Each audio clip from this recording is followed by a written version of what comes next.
Gisele, Oi, tudo bem? tudo certo? Pessoal, bem-vindo. Ah, tá bom. Esperar aí uns minutinhos, né, para o pessoal ir chegando. Enquanto isso, a gente pode ir se apresentando, né, Pedro? Vamos lá. Então, pessoal, meu nome é Gisele, meu colega aqui em cima é o Pedro. Nós somos do GetESA, que é o Grupo de Educação Tutorial da Engenharia Ambiental e Sanitária da UFJF. Né? Para quem não nos conhece, nós desenvolvemos aí diversas atividades de ensino, pesquisa e extensão, e nós continuamos trabalhando aí nesse período de distanciamento social, de quarentena, né? E um dos conteúdos que nós estamos produzindo é esse bate-papo ambiental, né? Que hoje aí já é a quarta edição que nós estamos fazendo. Então, né, sejam todos muito bem-vindos. Hoje nós vamos falar um pouco sobre resíduos sólidos no Brasil, conceitos, contexto e curiosidades. Nós vamos começar aí com alguns conceitos que talvez para quem já estuda engenharia ambiental seja algo, né, mais conhecido, porém vai contextualizar melhor para quem não é da área.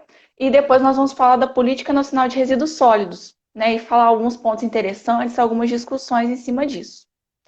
Então, Pedro, eu passo a palavra aí para você, para começar aí com o nosso conteúdo. É Com isso. certeza, pessoal, sejam todos muito bem-vindos. Então, igual a Gisele comentou, a gente do grupo tutorial GetESA, né? Vamos começar definindo, né, para a gente entender um pouco melhor o que são os resíduos sólidos. Os resíduos sólidos, eles são definidos pela ABNT 10.004 como resíduos no estado sólido e semissólido. Isso já destaca bastante um fator que relaciona-se à origem antrópica. Então, são resíduos industriais, hospitalares, domésticos, de varrição. Então, todos esses associados à origem antrópica são resíduos sólidos. No mundo, a gente tem uma disparidade muito grande da produção de resíduos sólidos, muito em função do processo produtivo e da característica de cada país. Né? Países em desenvolvimento, por exemplo, são países que produzem valores baixos por habitante dia, né? Chegando, por exemplo, a 0,5 quilos por habitante dia. Diferentemente, por exemplo, de países já desenvolvidos, né, como os Estados Unidos, Japão, que podem chegar até 3 quilos por habitante dia. Uma diferença bem considerável, né, para a gente entender um pouco desse mundo dos resíduos sólidos.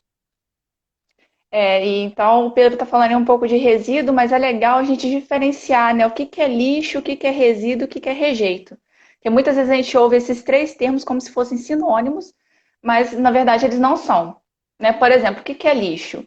Lixo é tudo aquilo que não se quer mais, que, né, que a gente joga fora. São coisas assim inúteis, né, sem valor. Diferente do resíduo, né? O que que é o resíduo? O resíduo ele é todo material, substância, objeto ou bem que já foi descartado, mas que ainda comporta alguma possibilidade de uso, seja por meio da reciclagem ou do reaproveitamento. Ou seja, os resíduos eles têm um valor agregado, muitas vezes eles são oportunidades de emprego, né? E, enfim.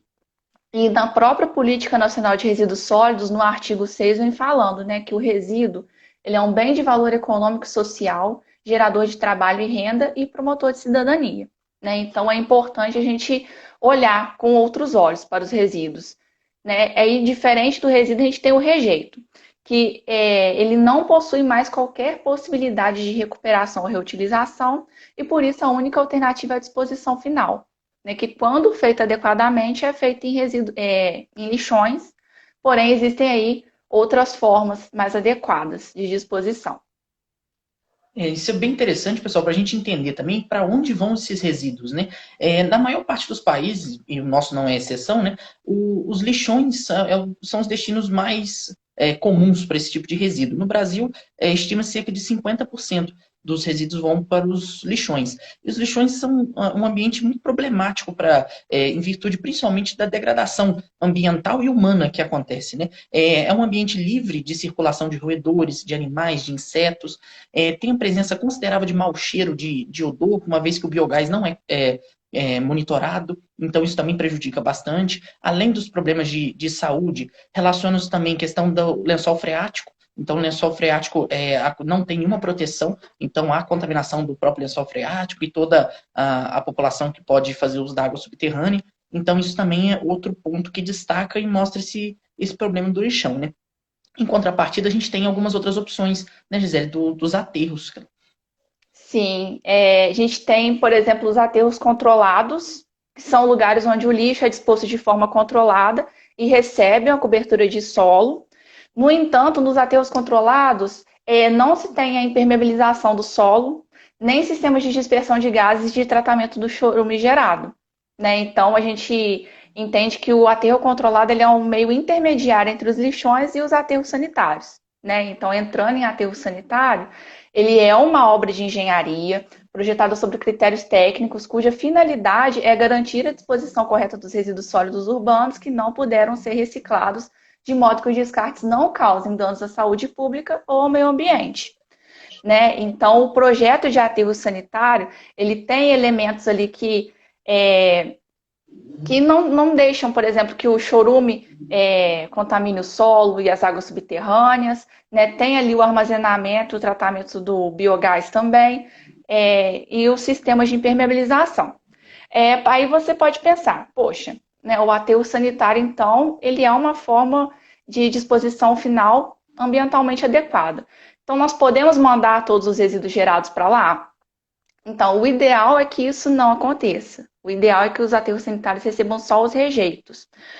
Porque os aterros sanitários, né, talvez quem não estuda, não trabalha na área, não tem essa noção. Mas são áreas, assim, que exigem vários critérios para serem escolhidas, né? Não pode ser próxima de um núcleo de população urbana, por exemplo, mas também não pode ser muito longe de forma que o transporte seja muito caro. Então, as áreas para escolha de aterro sanitário, elas precisam seguir vários critérios. Então, para que não tenha esse problema de escolha de áreas, é legal pensar na vida útil do aterro. E como que se tem uma vida útil prolongada do aterro? Mandando o mínimo de resíduo possível, né? Então, mandando só os rejeitos. Então, um aterro sanitário que teria aí de 10 a 15 anos de vida útil poderia ter muito mais se recebesse apenas os rejeitos e não os resíduos, né, que são passíveis de outros tratamentos. Com certeza. E é exatamente nessa linha, pessoal, que vem a questão do tratamento dos resíduos, né? Para a gente justamente prolongar a vida útil dos aterros, a gente precisa tentar dar uma destinação mais possível e melhor ambientalmente para os resíduos. E aí vem a questão da. A gente consegue relacionar com o impacto ambiental e para o impacto da economia também para o ser humano. Né? A gente consegue fazer, elencar algumas atividades de compostagem, reciclagem, que geram empregos e são importantes também para a manutenção econômica de muitas famílias, são o sustento de muitas delas e fazem esse papel fundamental na área ambiental. Inclusive, a reciclagem, ela, para a gente entender um pouco melhor, reciclagem se define como reaproveitamento da matéria-prima para a formação, né, para a elaboração de um novo produto, ou em casos, né, por exemplo, como vidro, papel, plástico, metal, a gente consegue produzir um produto semelhante ou até mesmo produtos diferentes. Então, é muito vasto ali, a variedade de aplicações da reciclagem, da quantidade de reutilização que é possível realizar com os produtos, torna essa tecnologia, esse recurso muito atrativo. E é bem interessante também para a gente entender que alguns recursos naturais, sendo preservados, a gente consegue quantificar e notar como isso é diferente. Observem, por exemplo, para produzir papel, a gente gasta cerca de 1 tonelada, produzir 1 tonelada de papel, 100 litros de água. Mas para a gente produzir 1 tonelada de papel reciclado, a gente gasta 2 mil litros de água. Então, de 100 mil litros para 2 mil litros, a diferença é enorme. Então, são ações simples que tangem a reciclagem, a economia de famílias que vivem com essa subsistência, e a gente consegue, nas nossas ações do dia a dia, deixar isso claro também. Sim, então, né, você está falando aí um pouco de reciclagem, né? É um tema muito legal e que a gente até falou um pouquinho aí na semana do meio ambiente do GetESA, né? A gente falou um pouco sobre separação dos resíduos, né? Que é o primeiro passo que a gente deve fazer para que a reciclagem seja possível, né? Depende muito de nós. Então, se você tiver curiosidade, interesse em saber como separar os resíduos em casa, é só correr aí no IGTV do Get, depois da live, que tem um vídeo lá com um conteúdo bem bacana. E falando em algumas curiosidades, né, que chamam a atenção do porquê que a reciclagem ela é interessante de ser feita, o Pedro comentou, né, ela é importante para a sociedade, porque ela gera empregos em cooperativas e contribui para a renda de diversos catadores. E um dado interessante é que cerca de 100 mil pessoas no Brasil vivem exclusivamente de coletar latas de alumínio, e essas pessoas recebem, em média, 3 salários mínimos mensais, né? Então, isso aí é muito bacana. Em 2018, foram coletadas e recicladas 96,9% das embalagens de alumínio no Brasil, né? O Brasil ele é campeão mundial na reciclagem de alumínio, é uma coisa que está muito relacionada também com a questão social do país, mas é aí uma oportunidade, né, para famílias de baixa renda, que é uma coisa muito interessante aí, atrelada à reciclagem. Com certeza, pessoal. E nessas curiosidades, né, nesses dados que a gente consegue quantificar, tornar mais concreto, né, a importância dessas atividades de reciclagem, compostagem, entre outras, né? Por exemplo, uma tonelada de papel, ela economiza 10 mil litros de água, uma tonelada de papel reciclado, né? Economiza 10 mil litros de água. Isso é muito interessante, né? A gente reduz o corte em cerca de 17 árvores adultas. Então, são ações simples que estão ao nosso alcance no dia a dia e que impactam diretamente nessa matemática dos resíduos, né? E exatamente nesse ponto que a gente destaca também a questão dos tratamentos, né? Dos tipos de tratamentos, né, Gisele? Sim, sim. Por exemplo, né, a gente pode falar aí primeiramente dos resíduos não inertes, né, que são os resíduos orgânicos. A gente tem como possibilidade de tratamento a compostagem, né, que ela é realizada através de processo biológico de decomposição da matéria orgânica, e o resultado final é um composto orgânico que pode ser utilizado aí no solo sem ocasionar riscos ao meio ambiente, né? A compostagem pode ser feita tanto em pequena escala, né, de forma doméstica mesmo, quanto em grande escala, né? E é um tratamento bacana porque cerca de 50% dos resíduos gerados no Brasil são orgânicos. Então, é muito importante a gente pensar no tratamento do resíduo orgânico, que também é o resíduo que mais gera problema e instabilidade de aterros sanitários, né? Então, é muito importante pensar nisso. E também para esse tipo de resíduo tem os biodigestores, né? Eles fazem decomposição da matéria orgânica através da digestão anaeróbia, feita por bactérias, né? E ela ocorre em compartimentos fechados e tem como produto final o biogás e o biofertilizante. É bem interessante também. E já quanto aos resíduos perigosos, né, e os inertes, a gente tem algumas possibilidades, né? Quanto à incineração, que é quando a gente realiza essa queima com um ambiente rico em oxigênio, e é importante a questão da existência de filtros, né, que vão evitar que gases tóxicos sejam liberados. Então, esse detalhe é bem interessante quanto à incineração. E, em contrapartida, tem a pirólise também, que é bastante interessante porque ela é um processo que tem um balanço energético positivo, né? Ela é realizada na ausência de oxigênio, e por ter um balanço energético positivo, né, ela acaba sendo autossustentável, ela produz mais energia do que consome. Isso também é bem interessante. E uma outra vantagem também de destaque é que ela não gera esses resíduos tóxicos, essas substâncias tóxicas que são liberadas, por exemplo, na incineração. Então, esse é outro ponto aí de destaque para a pirólise. Sim, e assim, como saber, né, qual é a forma de tratamento adequada para cada tipo de resíduo? Isso daí vai muito de acordo com a classificação que esse resíduo recebe, né? A gente tem aí a BNT 10.004 do ano de 2004. Ela divide os resíduos em perigosos e não perigosos, né? Sendo que os perigosos são classe 1, não perigosos classe 2. E os resíduos não perigosos também são subdivididos em não perigosos não inertes, que é a classe 2A, e os não perigosos inertes, que é a classe 2B, né? Então, de acordo aí com a classificação do resíduo, e também da sua periculosidade, etc., que a gente tem, né, qual é a forma de tratamento mais adequada. Então, né, nesse contexto, a gente pode começar a falar agora um pouquinho, né, da Política Nacional de Resíduos Sólidos, né? Ela surgiu aí no contexto aí dos últimos anos, né, em que houve uma mudança no conceito da gestão de resíduos, né? No passado era pequena a preocupação das empresas e do poder público com relação ao lixo, né? Sua gestão se limitava a dar um destino final, né, que é muito ligado ao conceito de lixo que eu falei, né, mais no início, né? O lixo é aquilo ali que é um material indesejado, né, que eu quero me livrar. Então, é recente essa preocupação com os resíduos, né? E então aí surgiu a Política Nacional de Resíduos Sólidos, né? É a Lei 12.305 de 2 de agosto de 2010, que organiza a forma com que o país lida com os resíduos. né? E no Brasil, embora o processo de formulação de propostas para a criação de uma política nacional de resíduos sólidos tenha se iniciado nos anos 90, somente em 2007 que o Poder Executivo enviou ao Congresso Nacional um projeto de lei que trata do assunto, né? Aí, finalmente, em 7 de julho de 2010, o Senado Federal aprovou o projeto de lei 354 de 89, que trata da Política Nacional de Resíduos Sólidos. Perfeito. É uma política muito recente, né, gente? Nós estamos em 2020, 2010, que ela começou a questão do Senado aprovar, né? Então, isso realmente é algo que está em constante transformação e evolução também, né? Mas o importante para a gente entender o que, que a política ela é um conjunto, né, de princípios, de diretrizes, de instrumentos, de ações, de metas para os governos, né, e para a responsabilidade compartilhada, para a cooperação, né, da gestão integrada e do gerenciamento de resíduos de forma ambientalmente adequada, né? E exatamente nisso que ela destaca alguns pontos que são bastante cruciais para a gente entender um pouco melhor.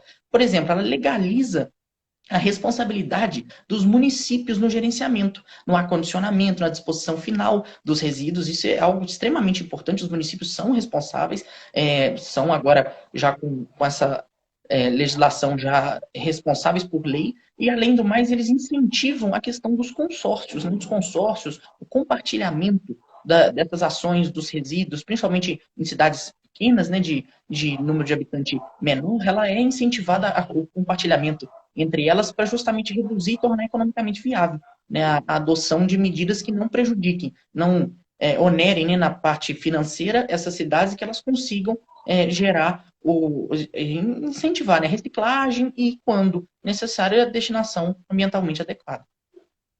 Sim.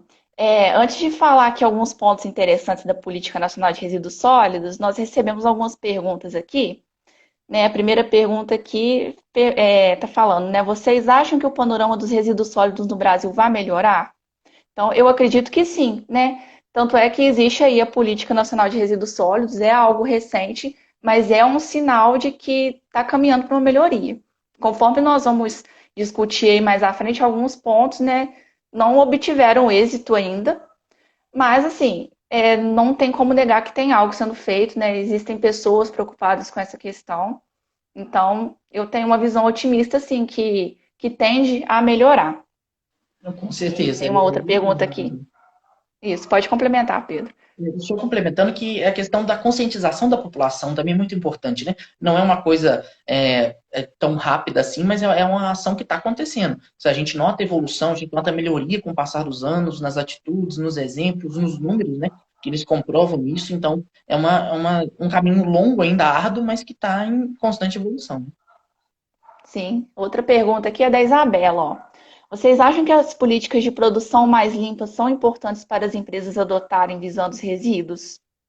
Eu acho que sim, né? E principalmente em combinação aí com outras políticas, né? Com outros documentos, como o plano de gerenciamento de resíduos sólidos, e isso acaba que vai atrelando os resíduos a outras questões ambientais importantes, né? Com certeza, o atendimento às ISOs, né? ISO respectivo, então essa política da produção mais limpa, né, é fundamental também, que é algo que os consumidores, nós como última seção ali, né, o consumidor final, a gente precisa exigir e ser bastante insistente, né, com as empresas, com os produtores, para eles serem incentivados, né, a adotar esse tipo de estratégia, que é melhor, não só para o ambiente, como para a gente também, para um ciclo econômico mais viável, né? É. Outra pergunta aqui da Isabela para a gente responder antes de começar a discutir alguns pontos da Política Nacional de Resíduos Sólidos, né? Ela está perguntando como que nós podemos ajudar na gestão de resíduos sólidos como cidadãos. Né? Um ponto até da Política Nacional que a gente vai tratar mais à frente é a responsabilidade compartilhada. Né? Todos nós temos responsabilidade sobre os resíduos que geramos.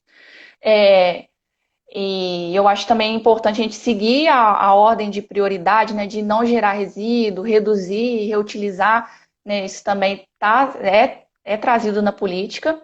E os resíduos que a gente gera, né, que não tem como evitar a geração, preocupar com a separação correta, destinar para coleta seletiva ou para cooperativas de catadores, destinar os orgânicos para compostagem. Aí, se na sua cidade não tem usinas de compostagem, procurar fazer essa compostagem em casa, né? Então, eu acredito que existem meios, sim, que nós podemos seguir para colaborar com essa gestão. Mas assim, sempre pensando em reduzir, né? Evitar o consumo, o consumo desnecessário, né? E enfim. Com certeza. A Isabela até ponderou aqui dos 5 R's também, né? Com certeza é a base, né, da população, é uma coisa que é sempre reforçado, falado, mas que a gente precisa colocar em prática, né? Então, a Thalita até perguntou, né, da questão do envolvimento da comunidade, né? Os caminhos para conscientização são situações complexas, né, que gastam tempo, mas muito se passa pelas crianças, né? Pelo público mais jovem, esse público que exige, que cobra dos pais, dos responsáveis, o exemplo, né? Eles mostram atitude, eles aprendem, eles entendem a real importância, né? Eles vão cobrar, eles vão estar ali em cima dos pais, dos familiares, para seguir o exemplo do que eles entendem e comprovam que é o certo, né? Então, isso, obviamente, não é uma situação fácil. Muitos adultos, até por questão do dia a dia, não seguem, né, muitas das recomendações e precisam ter nada como uma criança, né? Um ser mais novo e mais jovem com energia vigorada aí para lembrar eles e cobrar deles esses exemplos. Eu concordo plenamente. Inclusive, eu acredito muito na educação ambiental como um meio transformador. Né? Então, falar um pouquinho agora, gente, de alguns pontos interessantes da Política Nacional de Resíduos Sólidos, alguns até bastante relacionados aí com essas perguntas que a gente acabou de responder. Né, alguns focos da política nacional é a redução de resíduos e rejeitos, a logística reversa e a responsabilidade compartilhada, né? Falando um pouquinho aí da redução de resíduos e rejeitos, que é uma diretriz da Política Nacional de Resíduos Sólidos. Né, de acordo com essa lei, né, no artigo 9, as prioridades da gestão e gerenciamento dos resíduos têm a seguinte ordem de prioridade. Primeiramente, a não geração, né, até o que eu comentei agora, é repensar mesmo a necessidade de consumo, porque quando você está gerando resíduo ali também, você está consumindo matéria-prima, recurso natural, então a não geração seria o primeiro ponto. O segundo, a redução, porque né, muitas das vezes a gente não vai conseguir deixar de gerar o resíduo, mas aí a gente pensar em reduzir. Em terceiro, a reutilização. Então, empregar o resíduo ali que você produziu para outro fim. Né? Então, por exemplo, muitas pessoas utilizam resíduos para fazer artesanatos, né? Então, dá outro fim que não seja a destinação final. Em seguida, o tratamento, que seria essas alternativas que nós citamos anteriormente, né? Como a reciclagem, a compostagem. E, por último, a disposição final. Né? Então, antes de pensar em dispor os resíduos nos aterros sanitários, tem essas 4 prioridades de não geração, redução, reutilização, tratamento. Né? E falando agora um pouco da responsabilidade compartilhada, né, que é um princípio da Política Nacional de Resíduos Sólidos, né, a própria política define como um conjunto de atribuições individualizadas e encadeadas dos fabricantes, importadores, distribuidores e comerciantes, dos consumidores e dos titulares de serviços públicos de limpeza urbana e de manejo dos resíduos sólidos. Né? Então, tira um pouco essa nossa ideia de que o resíduo, né, eu tirei ele da minha casa, não é mais responsabilidade minha, né? É responsabilidade do governo, não. Né? Tem toda uma cadeia aí de responsabilidade compartilhada por esses resíduos. Né? Então, essa lei ela traz algumas obrigações para os fabricantes, importadores, distribuidores e comerciantes. Né? Quais são as responsabilidades dessas pessoas? Primeiramente, o investimento em produtos que sejam aptos à reciclagem ou à reutilização, e também investimento à produção de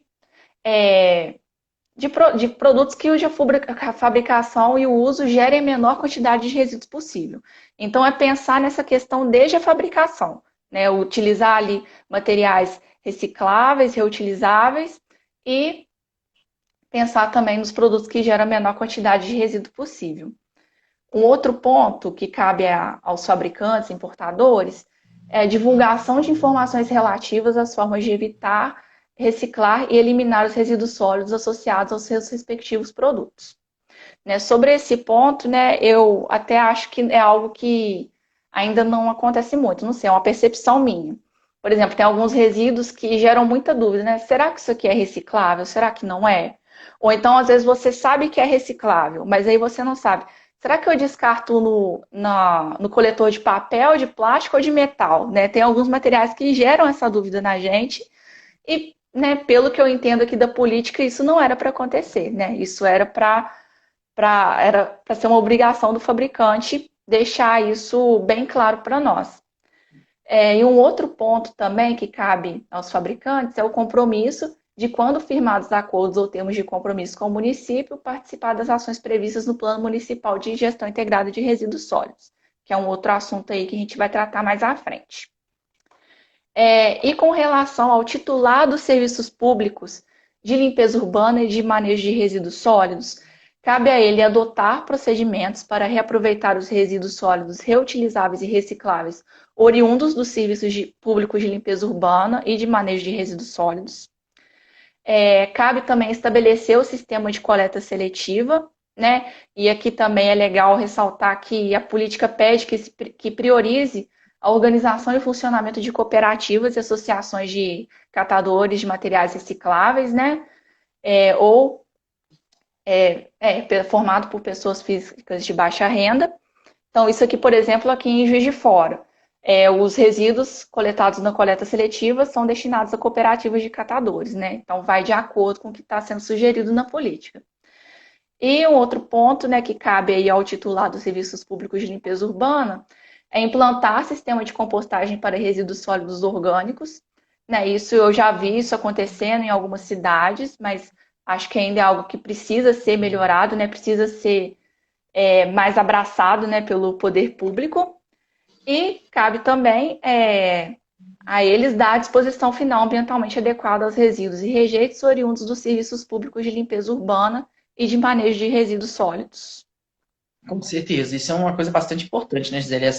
Esse ponto também até reforçando, né, das dúvidas que dá para a gente no dia a dia, né, de plástico, vidro, metal, né, papel, em termos de produtos, são obrigações simples, né, básicas que os fabricantes podem evoluir, né, melhorar e facilitar, não só para a população, mas para o próprio processo de reciclagem deles depois também vindo de uma separação mais eficaz, né?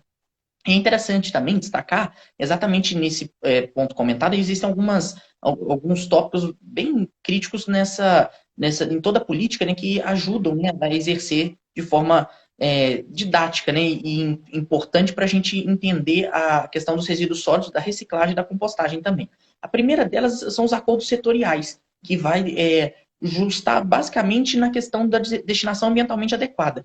Então, o que é o objetivo desses acordos setoriais? É reunir, né, todos os atores do ciclo produtivo, né, desde o fabricante até o consumidor final, né, nosso, da população do dia a dia, para todos nós estarmos envolvidos, né, nesse processo da reutilização, no processo da separação correta. Isso vai facilitar, isso está completamente ligado, atrelado à logística reversa. E a logística reversa é justamente o produto final, né, a gente que é o consumidor final, a gente retornar, né, para o fornecedor, para o fabricante mesmo, ele conseguir fazer a reciclagem, caso seja possível utilizar em um novo produto, ou da destinação ambientalmente adequada, né? Isso é um ponto muito importante. Baseado nas nossas ações, a gente facilita o trabalho de toda a cadeia, né, até chegar no fabricante e a gente conseguir um êxito maior. Não só na vida útil dos aterros, que vai ser prolongada, né, justamente porque a quantidade de resíduos vão ser reaproveitados e apenas os rejeitos vão para os aterros, como também para as famílias que dependem dessa renda durante o processo, né, que passam por compostagem, reciclagem, e também dos fabricantes, que vão conseguir uma economia muito grande de energia, de matéria-prima, para poder fazer novos produtos e estar né, atrelados aí ao lado importante, né, das mudanças que a política nacional traz. Antes de falar um pouco mais da logística reversa, responder aqui outras perguntas, senão depois a gente acaba perdendo. Né? A Isabela perguntou aqui: como podemos saber se há coleta seletiva na minha rua? Eu posso responder assim, falando de Juiz de Fora. Eu sei que no site da Prefeitura de Juiz de Fora a gente consegue encontrar esses dados. Agora, eu não sei se em outras cidades a gente consegue encontrar. Mas eu acredito que sim, né? Isso daí deve estar assim bem exposto para a população. E aqui teve um comentário também do Geoportal. Falando assim, a matéria orgânica é o maior vilão dos aterros, né? Por ser degradada mesmo em ambiente anaeróbico, a estabilização desses resíduos diminui muito o volume nas células e causa problemas de recalque que precisam ser monitorados para não causar instabilidade no maciço e eventuais problemas de contaminação pelo lixiviado, podendo causar poluição dos solos e das águas subterrâneas. Perfeito, né? É isso daí. Realmente os resíduos orgânicos eles devem receber uma atenção especial, né? Porque são realmente grandes vilões, os aterros sanitários, né? Vão estar ali causando instabilidade. E acaba que é um material muito rico, né? Porque se você emprega aí na compostagem, pode ser utilizado como um adubo orgânico na sua própria casa, por exemplo. Ou então, muitas pessoas, né, não têm espaço em casa, mas veem nisso aí uma oportunidade de negócio, né? De recolher resíduos orgânicos de outras pessoas e fazer aí esse adubo orgânico. Então, concordo perfeitamente com esse comentário. Com certeza, esse comentário foi perfeito, né? Sem dúvida, isso é muito importante, né? Isso traz também alguns outros pontos que são interessantes para a gente pensando, né, sobre a questão do ciclo de vida, né? Como é que conhecer o ciclo de vida do produto é muito importante. Então, por exemplo, quando a gente conhece desde a sua fabricação até o consumidor final, né, a relação que o produto acontece, essa metodologia, né, é a análise, né, a avaliação do ciclo de vida. E ela é muito importante para a gente entender onde está acontecendo os danos, os benefícios, né, de todo esse processo de fabricação, do processo produtivo, de consumo, da logística reversa. Então, esse conhecimento do produto também é fundamental para a gente entender e conseguir otimizar, né, esse processo de reaproveitamento e executar com êxito aí a política nacional e o que ela comenta para a gente, né? Sim, então falando um pouquinho agora da logística reversa, né, que é um instrumento da Política Nacional de Resíduos Sólidos e que veio aí como uma ferramenta relacionada à implementação da responsabilidade compartilhada pelo ciclo de vida dos produtos, né? Como que a política define? Ela define a logística reversa como um instrumento de desenvolvimento econômico e social, caracterizado por um conjunto de ações, procedimentos e meios destinados a viabilizar a coleta e a restituição dos resíduos sólidos ao setor empresarial para o reaproveitamento em seu ciclo ou em outros ciclos produtivos ou outra destinação final ambientalmente adequada, né? Ou seja, em outras palavras, aqueles resíduos passíveis de logística reversa, eles devem retornar aos seus fabricantes para que os fabricantes deem uma destinação adequada, né? Cabe aos fabricantes, importadores, distribuidores e comerciantes dos produtos tomar todas as medidas necessárias para assegurar, né, a implementação e operacionalização do sistema de logística reversa sobre o seu encargo. E os consumidores, né, eles também têm o seu papel. Nós, como consumidores, devemos efetuar a devolução após o uso aos comerciantes ou distribuidores dos produtos e das embalagens dos resíduos passíveis de logística reversa. Os comerciantes e distribuidores, por sua vez, devem efetuar a devolução aos fabricantes ou importadores dos produtos ou das embalagens, e os fabricantes e importadores devem dar a destinação final ambientalmente adequada aos produtos, né? Fazendo retornar o processo produtivo, fazendo uma reciclagem, por exemplo, ou levá-lo a um outro correto destino final, né?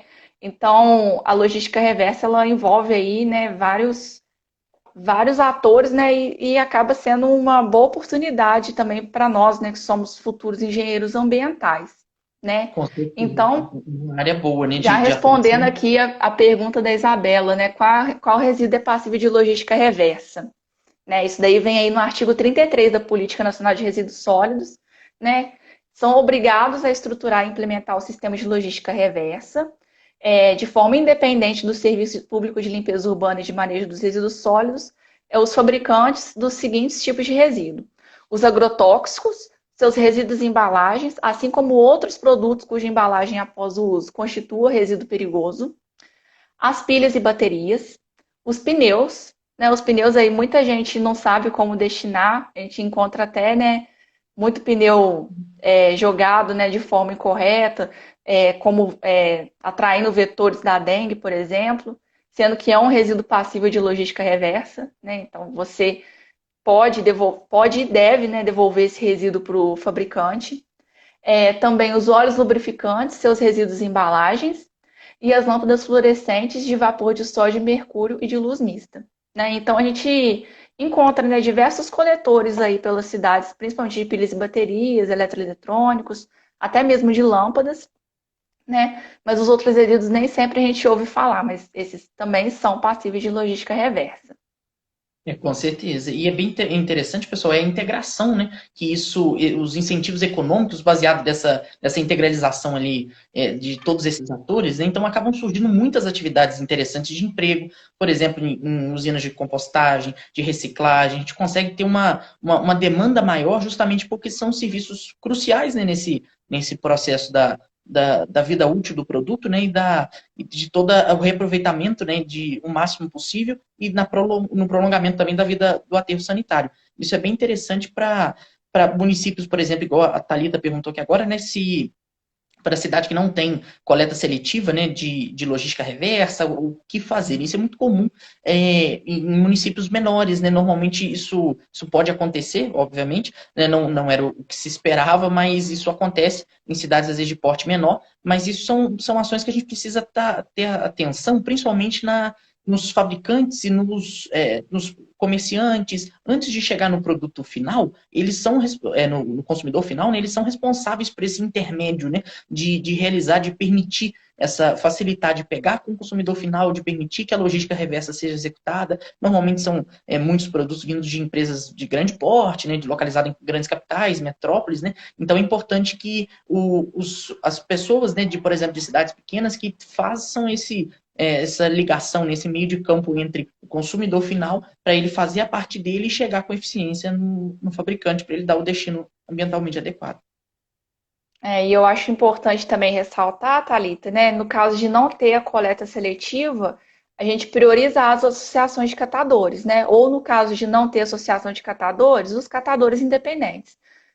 Eu acho que com certeza em toda cidade tem algum trabalhador, assim, né? Então cabe procurar, né, esses trabalhadores e destinar os resíduos para eles, né? Porque aí eles vão estar fazendo uma separação e encaminhando esse lixo para o destino correto. E ainda vai estar contribuindo para a renda deles, né? Então, é isso, apostar mesmo nos catadores. Com certeza, são os agentes ali que estão no dia a dia, que a gente consegue notar, né, no nosso contato, mas que são fundamentais, né, para todo esse sistema funcionar. A gente depende da ação deles e eles dependem também que a gente faça a nossa parte para eles terem a sobrevivência deles, a subsistência deles baseada na nossa separação do nosso dia a dia. Né? Sim. Falando agora um outro ponto, né, da Política Nacional de Resíduos Sólidos, que foi a proibição dos lixões, né?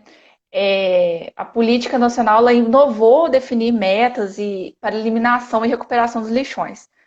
Porém, essa eliminação deveria ter acontecido até agosto de 2014, no entanto, não aconteceu, né? Aí esse prazo foi prorrogado até 2021, mas assim, acredito que não será, né? Porque até segundo o portal Saneamento Básico, né, um dado aí de 2020, o Brasil ainda tem 3.257 lixões. É um número muito grande ainda, né?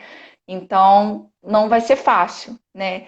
Fechar todos esses lixões, mas, né, conforme a gente falou aí no início, nós estamos caminhando para uma melhoria, né? Realmente nem tudo a gente consegue fazer no prazo, né? No que seria ideal, mas a gente está caminhando, né? Para a proibição aí de todos os lixões no país. Perfeito, não, com certeza. É um caminho longo, né, de passos lentos, mas o importante é continuar avançando, né? São essas ações aí que a gente permite avançar, né? E tem várias medidas, né, que a gente consegue tornar talvez essa realidade um pouco mais concreta, mais palpável, né? Por exemplo, os consórcios, né, igual a gente comentou antes também, né, Gisele, os consórcios municipais, eles são muito importantes, né, justamente para viabilizar, não só financeiramente, mas também para fazer, por exemplo, a reciclagem, a compostagem, ela ganha escala, né? Então é muito comum em cidades pequenas a gente analisar a cidade de 20, 30, 40 mil habitantes, como que um aterro sanitário, por exemplo, vai ser viável. Economicamente é inviável, né? Mas a gente consegue juntar, atrelar, né, municípios ao entorno que aumentem, né, esses cidadãos atendidos, né, cerca de, por exemplo, pelo menos 100 mil habitantes, né, na soma ali das cidades, isso faz com que a logística, né, de aterro sanitário já torne viável e a gente ganhe escala, não só na compostagem, como na reciclagem, para esses atores do dia a dia ali que estão com a gente conseguirem não só aumentar a atuação deles, mas também para a gente conseguir ter essa eficiência melhor no nosso cotidiano, né? Como é que a gente vai separar, é até motivador para a gente, consumidor final, né? A gente fazer a nossa separação e ver que aquilo está tendo um bom resultado econômico, viável e está cumprindo o objetivo. A professora Júlia comentou aqui, ó, são mais de 3 mil lixões em operação, fora os que foram encerrados, mas não foram remediados. Realmente, Júlia, é um problema aí, né, que a gente tem para resolver, né, nos próximos anos, né? Espero de verdade que esse cenário mude, né, e melhore, porque é realmente uma problemática, né? Falando um pouco agora dos planos de resíduos sólidos, nós já estamos caminhando aí para o final do conteúdo que nós preparamos, então, assim, quem tiver mais pergunta, mais comentário, pode ir mandando aí que a gente vai estar olhando aí no finalzinho, né?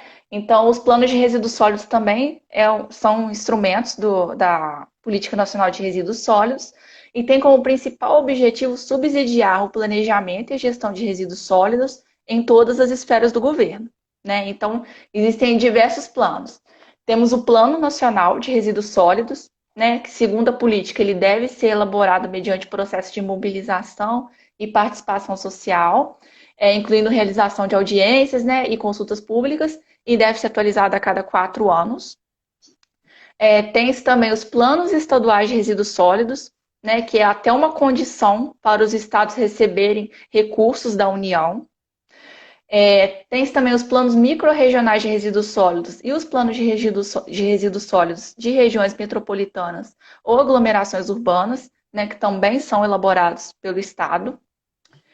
Os planos intermunicipais de resíduos sólidos e os planos municipais, né? E aqui é até interessante, né, falar que a política ela prioriza, né, ela diz, né, que serão priorizados no acesso aos recursos da União os municípios que optarem pelas soluções consorciadas intermunicipais para a gestão dos resíduos sólidos, incluída a elaboração e implementação do plano intermunicipal, né?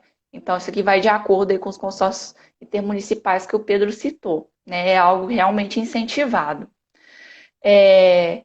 E também tem-se os planos de gerenciamento de resíduos sólidos, né? Os famosos PGRS, que a gente escuta muito falar, né? Até nós, né, que estudamos engenharia ambiental, é o que a gente tem mais contato, né? Que é um documento técnico que identifica o tipo e a quantidade de geração de cada tipo de resíduo em uma empresa, órgão público ou indústria, né? E quem deve elaborar esse plano de gerenciamento de resíduos sólidos, né? Deve ser elaborado por geradores de resíduos de serviços públicos de saneamento básico, geradores de resíduos industriais, resíduos de serviços de saúde, geradores de resíduos da construção civil, geradores de resíduos perigosos, de resíduos de serviços de transporte e também geradores de resíduos das atividades agropecuárias e silviculturas, né? Então, o PGRS vem como um documento, né, que ajuda, né, a empresa a ter esse conhecimento, né, dos resíduos que estão sendo gerados e para onde destinar, né, corretamente cada um desses tipos de resíduos. Não, com Então, certeza. de E aí, conteúdo, também, Gisele, só isso. completando, desculpa, que Uhum. justamente esses planos intermunicipais, igual você ponderou muito bem, eles são incentivados por lei, né? E os municípios, além de respeitar, obviamente, a política nacional e estadual, conseguem elaborar esse plano intermunicipal, né, entre os consorciados ali para quantificar, né, o que eles estão utilizando, ponderando ali na questão dos aterros sanitários envolvidos, na construção, no transporte, no deslocamento, nos custos. Inclusive, utilizam também, devem utilizar, né, das estações de transbordo, né, que fazem permitem, né, esse deslocamento ali dos resíduos até os aterros de forma a tentar diminuir o custo, né? Os recursos financeiros ali precisam ser o máximo possível preservados, e justamente isso acontece com as estações ali que ficam no ponto intermediário ali para a coleta dos caminhões e economia também da viabilidade da existência e do dia a dia dos aterros. A Isabela aqui está perguntando, ó, vocês acham que essa descentralização da gestão de resíduos sólidos é benéfica ou não para as cidades? Eu acho que é benéfica sim, totalmente, porque acho que todos, né, os atores aí da sociedade devem ter essa consciência, né, sobre os resíduos que são produzidos, né? Tanto nós como consumidores, enfim, etc. Você está perguntando, Isabela, o Juiz de Fora não tem, né? É o quê, exatamente? Me perdi agora.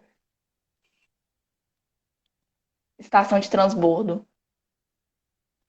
Não, No, eu sei que na unidade ali da Essências tem uma estação de transbordo para resíduos que vão para Betim, mas eu, isso, eu só tenho conhecimento dessa.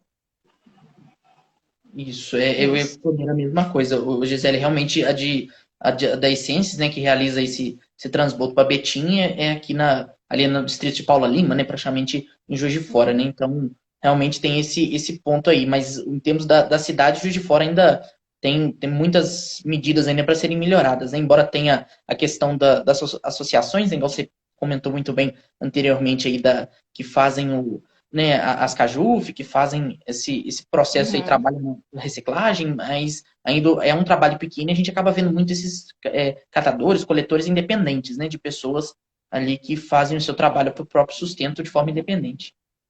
Aqui mais um comentário, né, do Geoportal, né? Educação ambiental e responsabilidade individual sobre a geração é, e destinação dos resíduos é muito importante nessa situação, concordo totalmente, né? E a educação ambiental vem aí como um modo de transformar mesmo, né? Principalmente nas futuras gerações. Com certeza, a Isabela ponderou aqui também da necessidade, né? Realmente é uma distância muito Uhum, grande para os aterros, era necessário estações para simplificar, né, a coleta, simplificar todo o processo aí, o deslocamento e os custos também, né?